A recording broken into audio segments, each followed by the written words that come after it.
Good morning, everyone.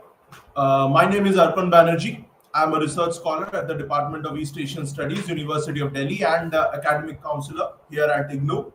And I welcome you all to today's learning session.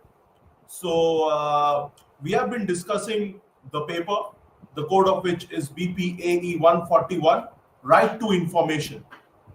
So far, we have had 5 lectures on this paper, that is Right to Information, BPAE 141.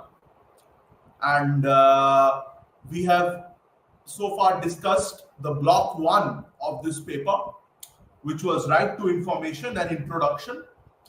And in that, we had discussed Unit 1, which was regarding the evolution of this concept of RTI across the world, how this concept emerged, how it evolved over the years, and what were the achievements of this movement for right to information, and what are the limitations, what are the roadblocks that this movement has faced. We have already discussed that as part of the block 1.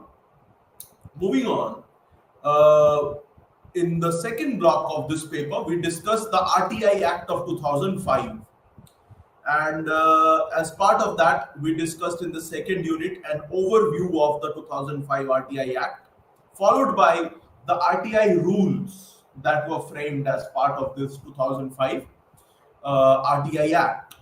And afterwards, we also discussed the Central Information Commission as well as the State Information Commissions. These two commissions, they came into existence as part of this RTI Act of 2005. And moving on, in the third block, we have been discussing the issues and challenges that the implementation of this RTI Act of 2005 has faced. So it has been 19 years since this RTI Act of 2005 was implemented. So in these almost 2 decades, the issues that have emerged regarding the implementation of this RTI Act and the different challenges that its implementation has faced over the years, that we have discussed as part of the third block. And in that, in the sixth unit, we discussed the administrative efficiency, transparency and accountability that was brought in through the RTI Act of 2005, and what were the different challenges that this act faced in ensuring transparency and accountability as well as administrative efficiency. That we have discussed as part of the 6th unit. Moving on, in the 7th unit, we had discussed the expectations and constraints relating to the role of the Central Information Commissions as well as the State Information Commissions and the public authorities. That we had discussed in the 7th unit. And in the 8th unit of this third block, in the last class, we had discussed the constraints that the RTI Act faced in its implementation at the district level. That we discussed in the last class. And also, we had also discussed the role of media, the role that the media has played in our country in the implementation of this RTI Act of 2005. So in today's class, we'll be discussing the role of civil society organizations, the role that has been played by civil society organization in the implementation of this RTI Act. And also in today's class, we will be starting today's class with the role of the civil society organizations in the implementation of this RTI Act of 2005. So let us begin today's class by discussing the 10th unit of our third block, the 10th and the final unit of this third block, that is pertaining to the role of civil society organizations in the implementation of the RTI Act. So, as we have already discussed in our previous 5 lectures regarding this topic, RTI is an inalienable right in a democracy. So, in a democracy like ours, like India, RTI, right to information, it is an inalienable right. It cannot be taken away from the citizens. And good governance as well as right to know, they are both complementary to each other. So right to know basically is ensured by right to information.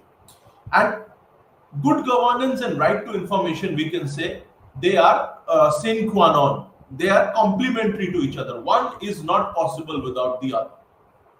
That we can say. And we have already discussed that the RTI, it enhances, it improves the quality of governance in any country and in any democracy because it ensures transparency and accountability in administration. And transparency and accountability it itself is sine qua non of participatory democracy. So if you want to have transparency and accountability, you need to have RTI, and through that you can improve the quality of governance as well.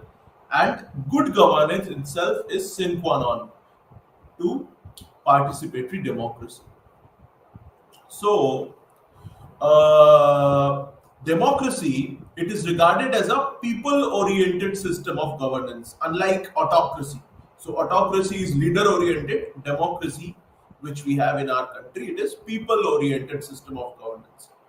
And this people-oriented system of governance, this democracy, it is built on the foundation of an informed, enlightened, as well as empowered citizen.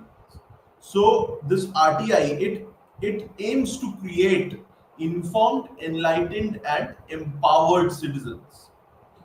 And democracy, it becomes vibrant if the people, if the citizens who are living in a democracy, they assert their rights and privileges on the basis of their awareness about constitutional provisions. So they need to be aware of the constitutional provisions. Only then they can assert their rights. If you are not aware of what are the rights that have been granted to you by the constitution, then of course you will not be able to assert those rights.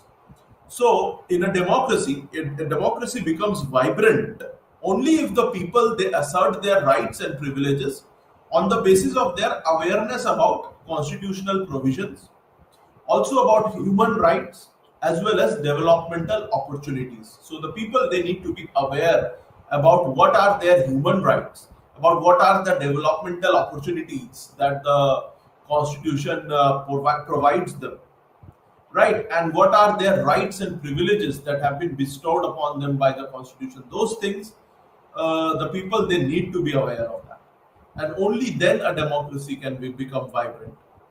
So in this case, what we observe is that information, it is a resource as well as an instrument. And this instrument, that is information, it facilitates active participation of the people in the developmental process that we have already discussed. So the world, it has witnessed a great movement for RTI since it contains the statutory provisions for effective implementation of the informative aspects of democratic form of governance. So for the effective implementation of the informative aspects of the democratic governance, RTI is very essential. And as we have already discussed, that in 1946, the United Nations General Assembly, it recognized that freedom of information is a fundamental human right, and it is also the touchstone for all freedoms to which the United Nations is consecrated. And soon after this recognition by the United Nations General Assembly, RTI was given international legal status. And after it was given international legal status, this RTI, right to information, it was enshrined in Article 19 of the International Covenant on Civil and Political Rights.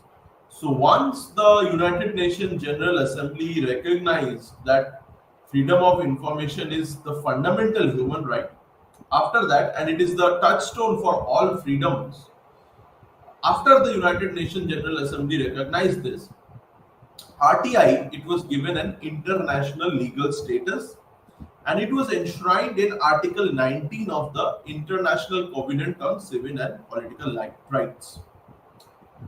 So the spirit of this Universal Declaration of Human Rights of 1948, as well as the preamble to our own constitution, as well as Article 19 Clause 1 Subclause A, it emphasized freedom of speech and expression that we have already discussed. That is why RTI was considered as a part of fundamental right by the Supreme Court.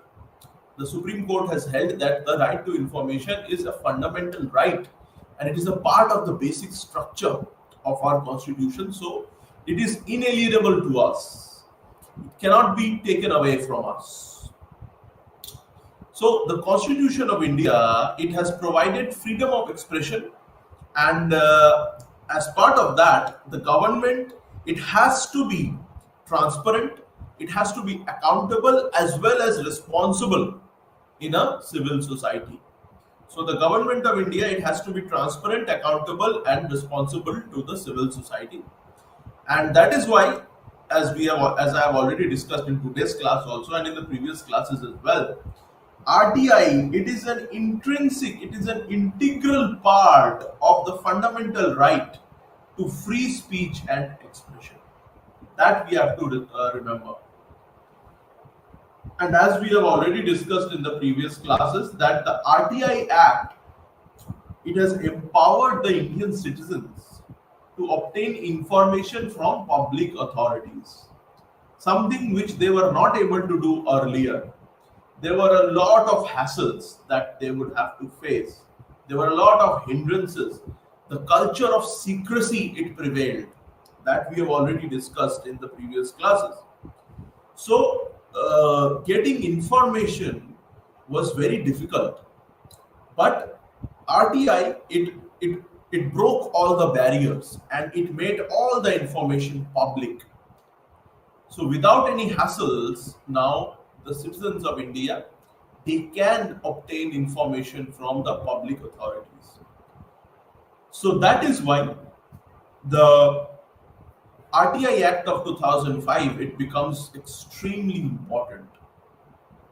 And if you see the present RTI Act that we have, the RTI Act of 2005, it is the product of a long-standing collective struggle against arbitrariness as well as corrupt government officials. So this long-standing struggle against arbitrariness as well as corrupt governance of government officials, that has yielded into this RTI Act of 2005. And as we all know, that democracy, it requires an informed citizenry. In order for democracy to be vibrant, an informed citizenry is must. And also transparency of information should be there. So if these two things are not there, democracy will not be able to function properly.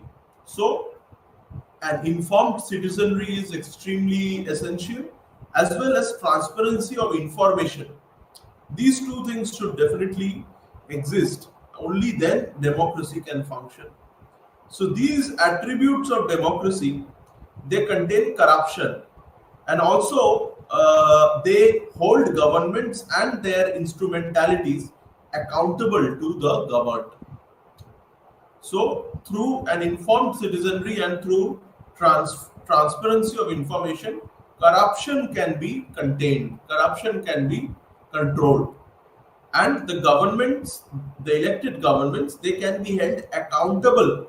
The government and its institutions, they can be held accountable to the governed, to the citizens.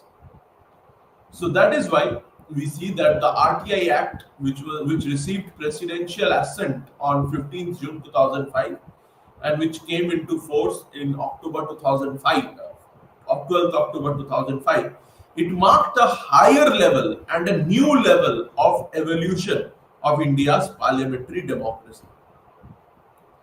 So the enactment of this RTI legislation, it was a result of a variety of factors. So there were a lot of factors which were involved behind the enactment of this RTI legislation.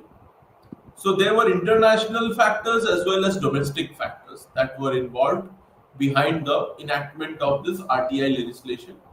So the struggle was a long struggle, as we have already discussed the struggle by the Mazdoor Kisan Shakti Sangathan in Rajasthan at the Panchayat level, that we had discussed in the last class.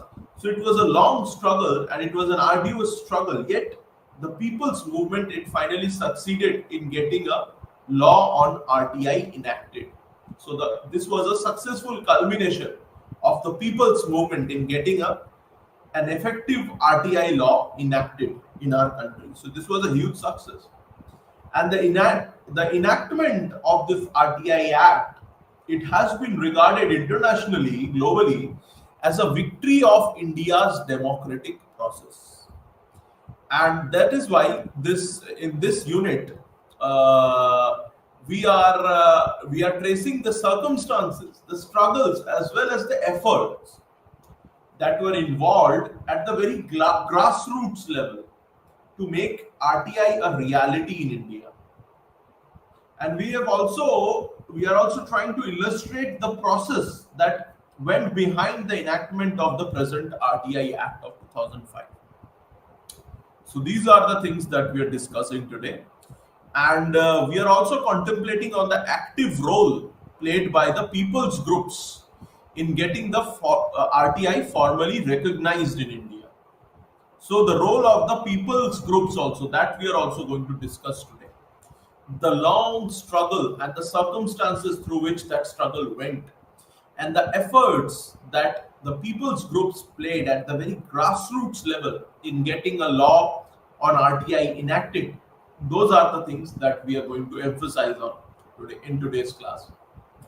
So let us now discuss the meaning, importance, and role of civil society, because we are discussing the role of civil society in the context of the implementation of RTI.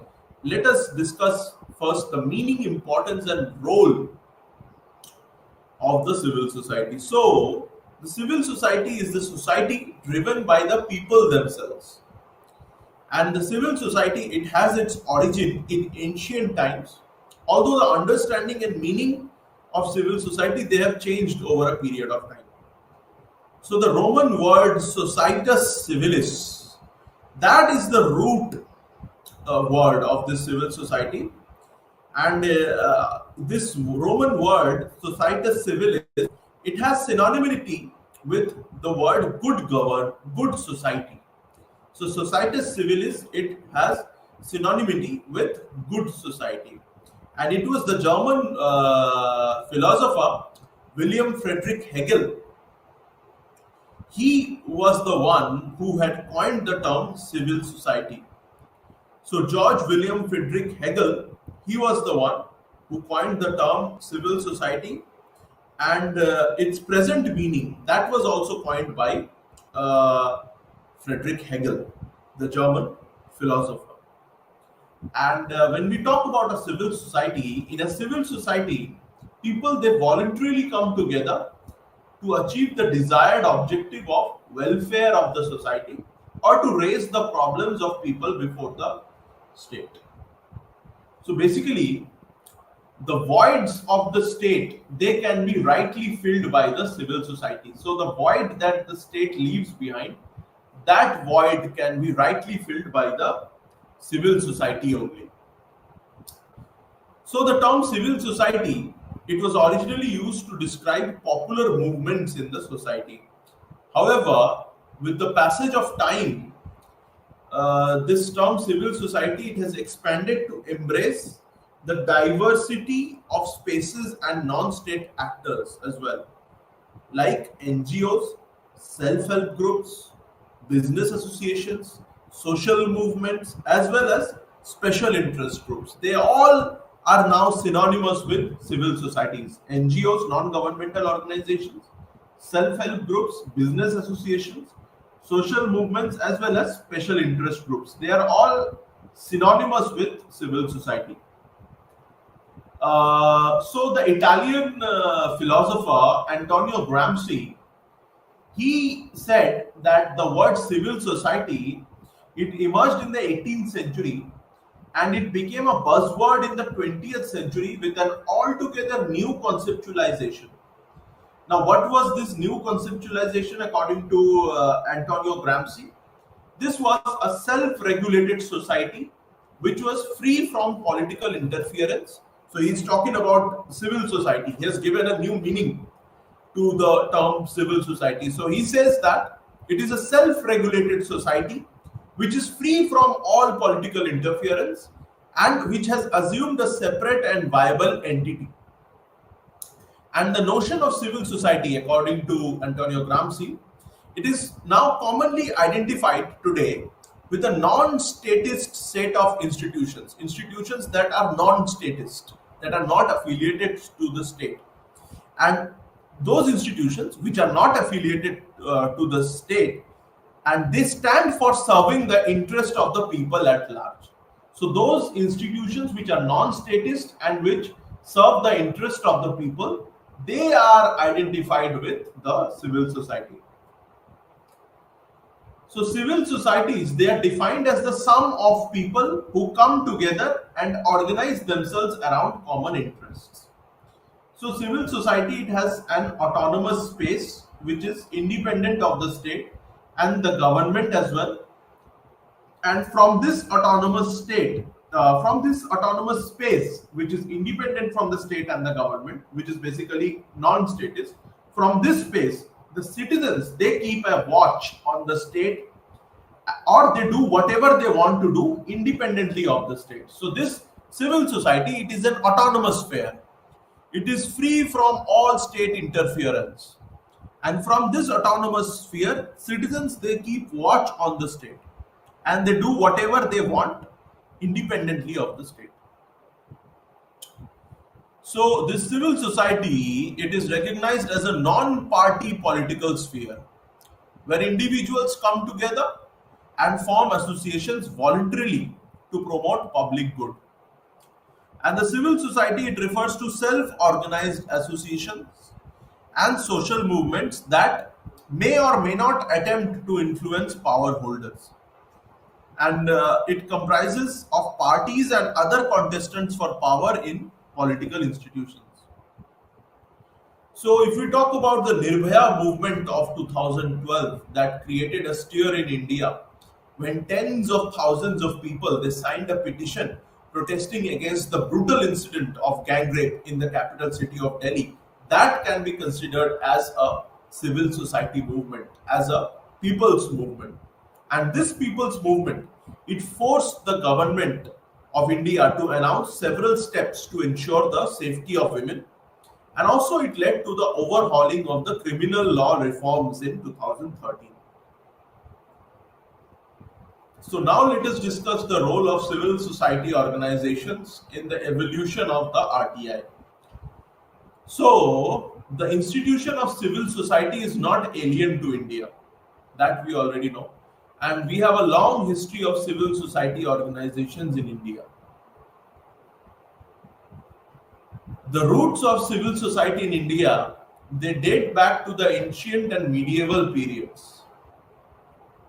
So there were caste panchayats, there were village panchayats, or there were trade associations. All these were forms of local institutions, and from this these institutions we can trace the roots of civil society in India. And these institutions, they remained untouched by the changes of the political dynamics, and they were all autonomous from the state control. And even after independence of India, people, they were dejected as the government, it could not meet the people's needs and aspirations. So the irresponsiveness that was exhibited by the state towards the citizens' malaise, towards their problems, it resulted in the mushrooming of a non-state actor in the country. So a lot of non-state actors started mushrooming. Why? Because the state, the government, it was irresponsive towards the citizens' problems. So with the growing disenchantment of the common men with the government, so the growing disenchantment of the citizens, common citizens with the government, and the government's incapacity to respond to diverse interests of the and expectations of the citizens, that alienated the poor people and the marginalized people from the elite-dominated institutions of the government. So the civil societies in India, they have been in the forefront in mobilizing public opinion. and in suggesting changes in public policies through various modes. So the civil societies in India, they have been in the forefront in mobilizing public opinion and also in suggesting changes in public policies through various modes that we have already discussed. And the success of public policy is largely dependent on the effectiveness of the response of civil society. So for any public policy to be successful, the response of the civil society is something which is very, very crucial. And because the civil society is the one which mobilizes public opinion and also it suggests changes in public policies as well. Hence, the role of the civil society is extremely crucial, and it is a catalytic. It acts as a catalyst as far as it can make the people aware about their constitutional and statutory or legal rights. So the role of the civil society is extremely important. And even in our country, many policy initiatives, they are based on active and participatory role by the civil society actions and also by the local representatives and organizations and also government departments and private investors. So the RTI Act, it provides a backbone for such initiatives on the part of civil societies, and the empowerment of civil society, it is an essential requirement for improving governance as well as strengthening democracy in India. And after the enactment of the RTI Act, our country, it has made great strides in empowering the civil society organization. And this RTI Act of 2005, it has become one of the important pillars of good governance and democracy in our country. So the term civil society, it includes all those citizens who are able to use this RTI Act and all the RTI activists and NGOs also who come forward to make the citizens aware about their rights. So in our country, the concept of access to information is older than the secrecy regime. So the secrecy regime, it was brought through the Official Secrets Act of 1923, but the concept of access to information, it is older than the regime of secrecy. So India, it has traditionally been an open society. However, British Raj, it established the culture of secrecy, and that led to an apathetic attitude of the staff in offices to people's demand for information. And in 1985, there were many applications that were filed in the Supreme Court of India by environmental NGOs following the Bhopal gas tragedy. And in these applications, the applicants, they asked for access to information relating to environmental hazards. Also, significant others in the fight for transparency were various professionals, journalists, lawyers, academicians, as well as retired and serving civil servants. All these people, professionals, journalists, lawyers, academicians, as well as civil servants, they played a very crucial role in this fight for transparency. Now let us discuss the role of the Mazdoor Kisan Shakti Sangathan.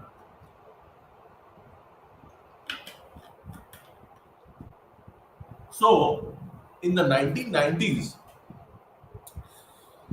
there was an emergence of various people's movements. They were spearheaded by the MKSS or the Mazdoor Kisan Shakti Sangathan. And this Mazdoor Kisan Shakti Sangathan, MKSS, it was headed by 4 human rights activists. They were Nikhil De, Anchi, Shankar Singh, and Aruna Roy. So these 4 people, they headed this Mazdoor Kisan Shakti Sangathan, and this led to a concerted effort towards institutionalization of right to information. And the Mazdoor Kisan Shakti Sangathan, it is an association for empowerment of laborers and farmers. And it is a people's organization which is best known for its demand for the RTI Act, which grew out of the demand for minimum wages for workers at the panchayat level in Rajasthan. So, through several public hearings or Jan Sunwai in the districts of Rajsamand in Rajasthan, Pali, Ajmer, and Bhairo, all in Rajasthan, the MKSS, it exposed the systematic corruption that was there across all the levels of local governance in Rajasthan.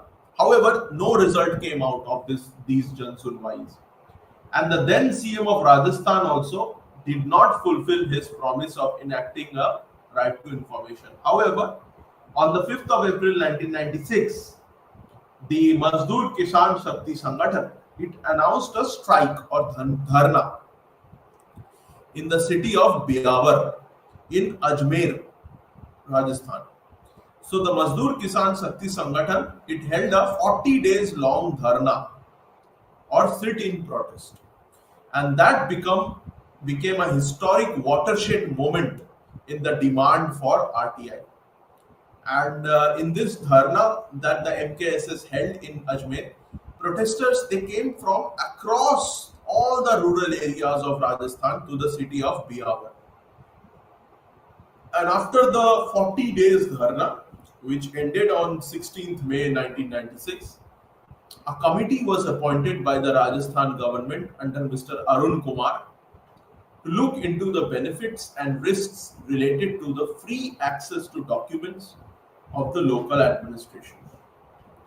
And this committee, it submitted its report on 30th August 1996. However, its report was not made public and more Jan Sunwais and Dharnas followed.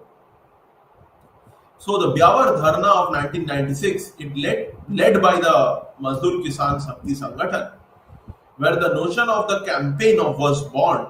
It manifested three basic principles for the need of right to know. The first principle was the right to transparency of accounts and records, along with accountability of the government to its people. The slogan here was "Our money, our accounts" or "Hamara paisa, hamara hisab." That summarized the need for RTI. The second principle that was born out of this, that was manifested by this Biawar Dharna, it was the recognition that the legal entitlement for the right should be drafted, for the right to know or the right to information. The legal entitlement for this right to information, it should be drafted, framed, and owned by the people after public debate. So it should be a bottom-up process rather than being a top-down one. And the third and the most important principle that was manifested by this Biawar Dharna, it was the democratic accountability of an elected political government to its people. So this movement, which began from Biawar, it got solidarity and support from people all over the country, and this Biawar Dharna, it put the RTI campaign on the national map. And this Biawar Dharna, it also laid the foundation for nationwide demand for a strong RTI legislation. And the need for an RTI legislation, it also was a focus of discussion in a meeting that was held in October 1995 at the Lal Bahadur Shastri for the Lal Bahadur Shastri National Administrative Academy in Mussoorie. And this meeting, which was attended by activist professionals and administrators, it took forward the agenda of setting up an appropriate national body for implementation of the RTI, or for the enactment of the RTI, we should rather say. So we have finished our third block, the final unit of our third block, which was regarding the role of civil society organizations in the enactment of this RTI Act.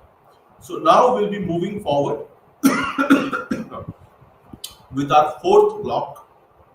So the fourth block of our paper is regarding towards good governance through RTI. So how RTI has ensured good governance in our country, and what are the different initiatives and what are the impacts of those initiatives for RTI, and how RTI has ensured good governance in our country. that we are going to discuss. And as part of that, in Unit 11, we'll be discussing the significance of RTI for governance. And in Unit 12, we'll be discussing the different judgments that have been given by the Honorable Supreme Court and the High Courts, and also how these judgments they have acted as instruments for facilitating the enforcement of RTI in our country. In the 13th unit, we'll be discussing the good practices and successes relating to RTI, and also the efforts to realize transparency and accountability in our country. In the 14th unit of this paper, we'll be discussing social audit. In the 15th unit, regarding right to information, we'll be discussing bridging the gap between rights and their enforceability. So that is what we are going to discuss in this very important block 4, which is towards good governance through RTI initiatives and impact. So let us start with the 11th unit, that is significance of RTI for governance. So that is the unit that we are going to start as part of our block 4, which is towards good governance through RTI initiatives and impact. And as part of that, we are going to start the 11th unit, that is significance of RTI for governance. So as we were discussing in the previous unit as well, India post-independence, post-1947, it inherited from the colonial rule a culture of secrecy in the affairs of the state. And its persistence, the persistence of this culture of secrecy, even after independence, it remained an affront on the democratic governance of the country. It remained a huge hindrance. It remained a block. This persistence of this culture of secrecy at the administrative level, at the institutional level, that itself was a huge hindrance, was a huge roadblock on the democratic governance of our country.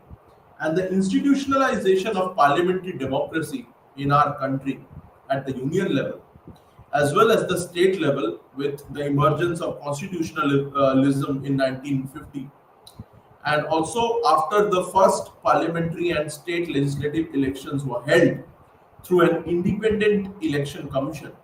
All these things, they left several things to be desired for a qualitative change in the pattern of governance. Although at the institutional level we were having parliamentary democracy, all right, constitutionalism was there. Parliamentary and state legislative assembly elections were also being held periodically, and the election commission was also functioning independently. However, there were a lot of things that were left desired. Those were relating qualitative changes in the patterns of governance at the national, state, and local level. So these things, the governance at the national, state, and local level, that remained shrouded in secrecy.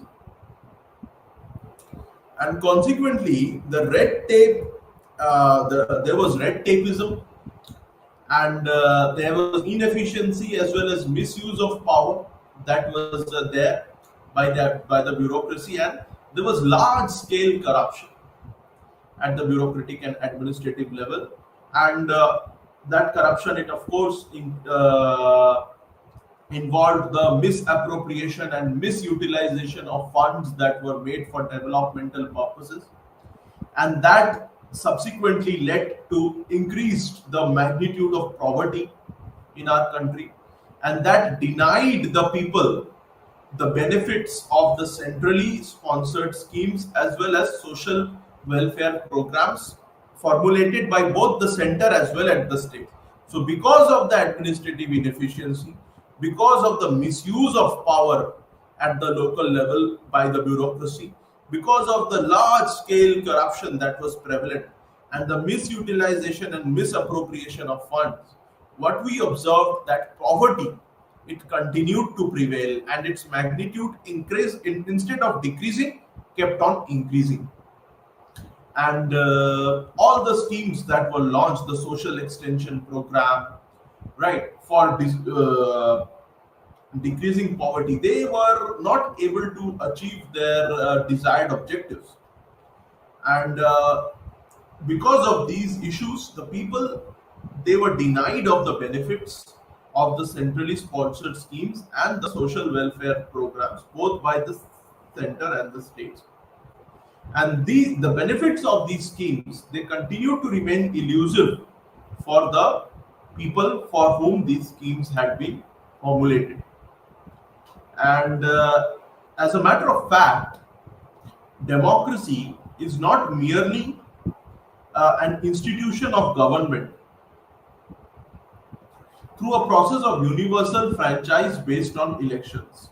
So, democracy is not only there at the institutional level. So, we all know that a very essential part of democracy is that there should be an institution of government which should be elected through a process of universal adult franchise based on elections. But that is not enough. Even the conduct of fair elections and the change of hands at power, they are also not enough for ensuring good governance. Although canons of democracy, they do provide a political environment necessary for achieving good governance. If we want real good governance at the ground level, what we need is that innovative and citizen-centric measures, they are needed if we want to really fulfill the people's aspirations for responsiveness, accountability, transparency, as well as accessibility. So only having universal adult franchise and conducting periodic elections, free and fair elections, and transfer of power, peaceful transfer of power, those are not the only things that are enough for ensuring good governance. And although in our constitution, the canons of democracy, the Constitution of India, it does provide a political environment which is necessary for achieving good governance. In order to really ensure good governance at the ground level, what we require is an innovative and citizen-centric measures like the RTI. They are required for fulfilling people's aspirations for responsiveness, accountability, transparency, and accessibility. So in this case, in this regard, we see that the RTI, it is an overarching code. And this overarching code that the RTI is, it seeks to ensure good governance to the citizens.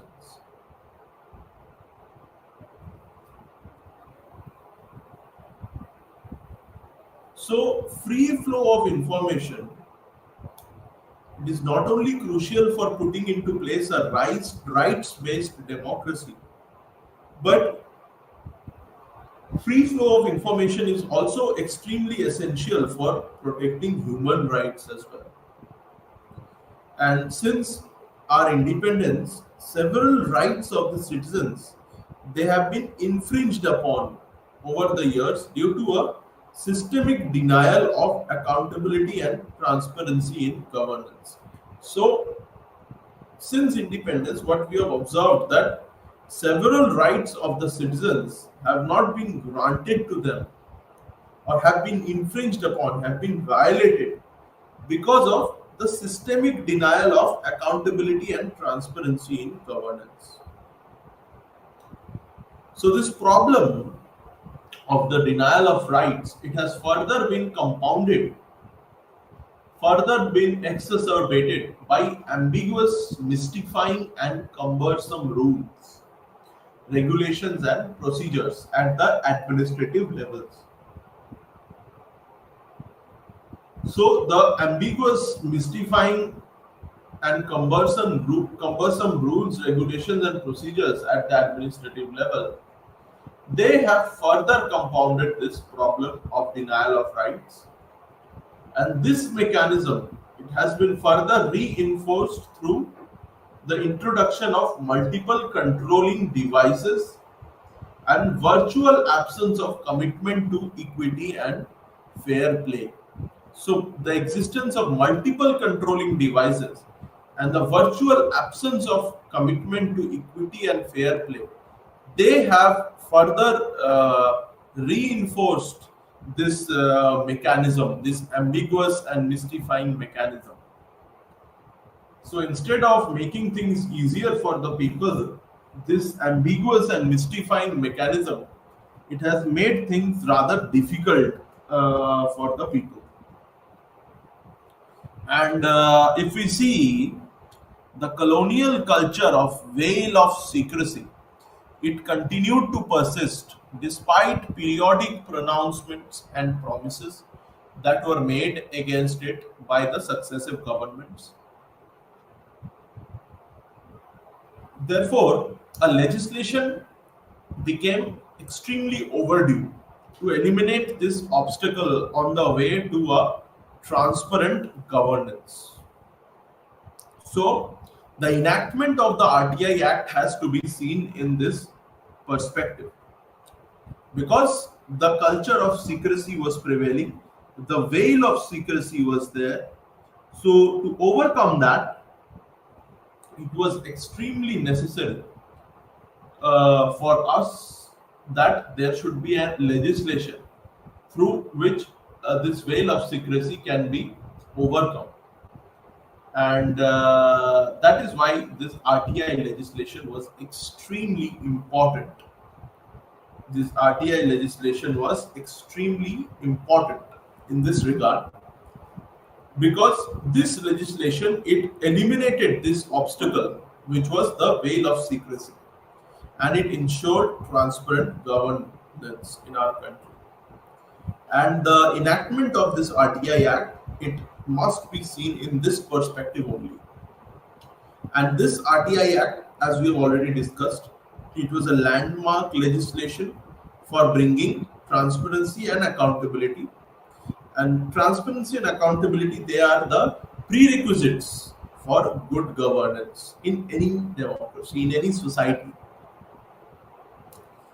And that is why in this unit, we are emphasizing on the role of the civil society organizations in achieving RTI, and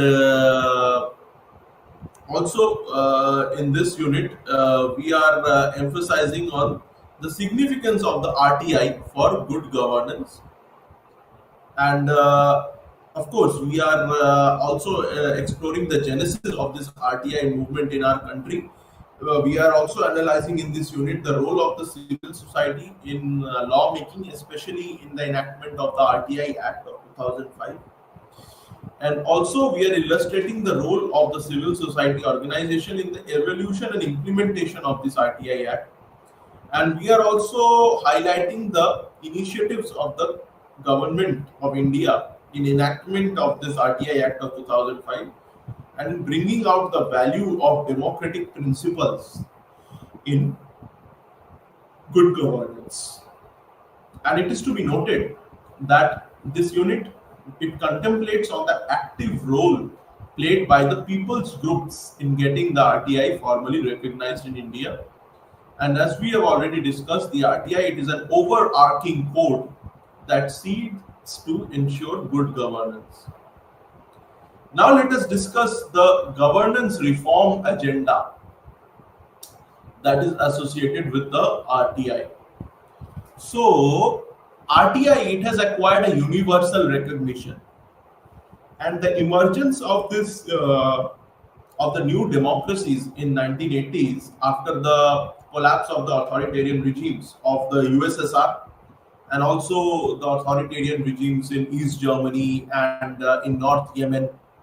So after these new democracies they emerged, that led to the creation of an enabling environment for the enactment of new constitutions in these new democracies. And these constitutions, they sought to specifically guarantee the right to information. And at the same time, older democracies like the United Kingdom, they also have realized the wisdom of enacting a legislation ensuring RTI for its citizens. And ever since the enactment of RTI in 1976 in the United States of America, a large number of nations they have similarly adopted such legislations that confer on their citizens an uninhibited RTI or right to information.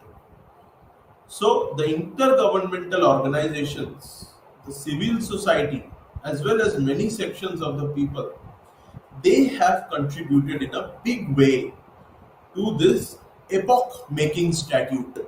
Now, what is this epoch-making statute? It is the RTI.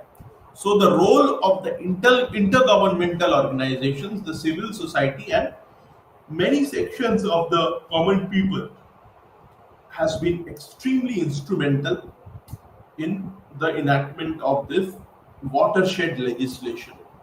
And since the enactment of RTI in US, a large number of democracies they have also adopted such legislations that have conferred the RTI to their right to information to their citizens. So US in this way has been a torch bearer, and it is now widely recognized. The RTI, it is widely recognized as a fundamental human right. Even in our own country, the RTI is now recognized as a fundamental human right, which not only upholds the inherent dignity of all human beings, but it also forms the crucial underpinning of participatory democracy. And above all, this right to information, it ensures accountability in the system, and accountability is quid pro quo for good governance. And it has already been widely accepted that to be meaningful, a democracy, it ought to be based on the notion of an informed public participation in governance. So, if only there is informed public participation in governance, only then democracy can be meaningful. Otherwise, we cannot say that the democracy is meaningful. So, RTI, it is now been recognized as a fundamental human right, even in our country, as part of Article 19, Clause 1, Subclause A. RTI is recognized as a fundamental right, as a part of the right to freedom of speech and expression, and the Supreme Court has also upheld that.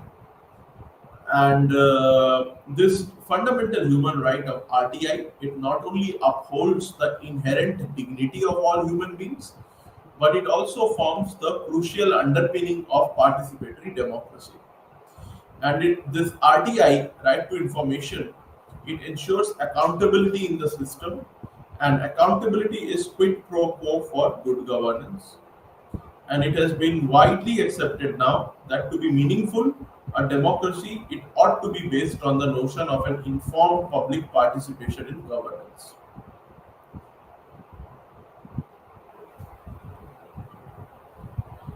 So information and knowledge, they are the key instruments for transformation. Now, why are information and knowledge key instruments for transformation? Because these are the instruments that enable people to engage with their representatives and to engage with the bureaucracy on an ongoing basis. And these instruments, information and knowledge, not only do they enable people to engage with their representatives as well as the bureaucracy on an ongoing basis, it also enables them to participate effectively in the formulation and implementation of policies which are formulated for their benefits only. So it makes people more aware of their rights and also of the different schemes and policies, of the different welfare schemes that the central and state and local governments are running for their own benefit. So it makes people more informed. It creates an informed citizenry, a citizenry which is well informed of its constitutional rights. So it goes without saying that an empowered citizenry is extremely essential for making administration more accountable through people's participation. So, for making administration more accountable, empowered citizenry is extremely essential, and it also ensures greater transparency in government functions. And that also acts as a deterrent against arbitrary exercise of official powers. So, if there is greater transparency in government functions, it is very difficult for the government officials to exercise their powers in an arbitrary manner. So, the RTI has not only improved governance, it has also made the management of the corporate houses as well as industries more transparent and accountable. So even those corporate houses and industries which operate for profit, their management, their administration has also been made more transparent and accountable. So not only the management of the government, but the management of the corporate houses has also been made more accountable through the RTI. That is why the Right to Information Act has received wide recognition as an essential step towards good governance. So, when we talk about good governance, RTI it has now become synonymous with good governance, and even international organizations like the World Bank, the IMF, the International Monetary Fund, both these were created after the Bretton Woods Conference. So these Bretton Woods institutions, that is World Bank and International Monetary Fund, the United Nations Development Program, that is the UNDP, as well as the Asian Development Bank, they have recognized the RTI as an extremely useful remedy to administrative ills. So in order to correct these administrative ills, RTI has been recognized as an extremely useful remedy. And since transparency promotes democratic governance, the access to information has been included by more than 50 countries in their constitution. So we can see the effect of this movement for RTI at the international level, because countries across the globe, they have irrespective of the system of governance prevailing there, they have recognized that transparency promotes democratic governance. So if you want democratic governance, transparency is extremely essential. Hence, access to information, it has been included by more than 50 nations in their respective constitutions. Furthermore, more than 80 countries have made provisions for information laws, and there are many more countries which are in the process of doing so. And the enactment of this RTI Act of 2005, it has undoubtedly, so it is working for more than 19 years now. It shows that the response has been very positive, and a wide spectrum of people from various strata of society have been consistently seeking different types of information from various authorities. So if we see the significance of the RTI for governance, it has been an extremely essential step for ensuring good governance, which is defined as transparent, efficient, corruption-free, people-friendly and responsible, democratic and decentralized governance, which ensures public accountability, and it is an acknowledgement of the citizens' entitlement to seek clarity about decision making, which has enhanced scrutiny of the stakeholders, and it has promoted good governance. It has checked corruption and misuse of power and pilferage of money. And the self-disclosure of information by public authorities on their websites has also helped in setting a practical regime of transparency. And RTI has also acted as an instrument for compliance with World Bank and other international organizations. And it has also upheld people's empowerment through participation in the decision-making process, ensuring free flow of information and institutionalization of participatory democracy. And it is also a step towards democratization of governance and enhancement of public accountability, which has helped in reducing poverty as well, and in ensuring effective implementation of government schemes. Thank you so much.